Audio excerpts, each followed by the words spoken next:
When the child treatment program trains clinicians in child-parent psychotherapy, we do it through a learning collaborative approach, which means that we have multiple periods of time where we're meeting with the clinicians to train them in content.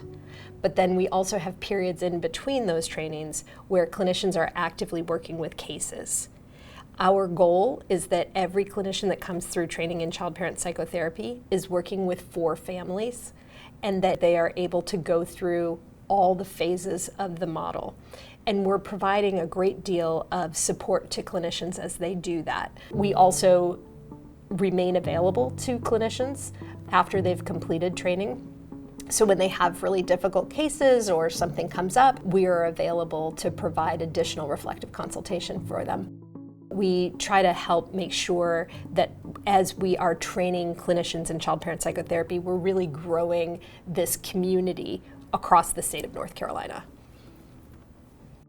The child treatment program has been a really great experience, honestly, even though I've been trained other places. I think the involvement, the relationships that I was able to build with some of the people here who are facilitating the training, the accessibility to ask questions, the follow through in terms of group calls and individual consultation calls. So every step of the way you're really diving in fully and you're getting to ask your questions in real time.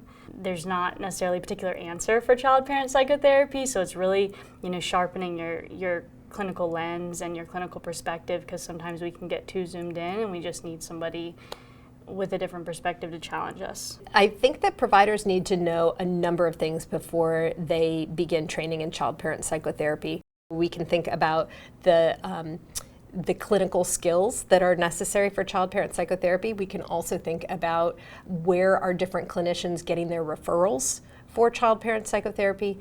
And then, of course, because of the way that reimbursement works through Medicaid, making sure that clinicians have a way to get reimbursed for services for very young children, which may be different depending on their funding streams.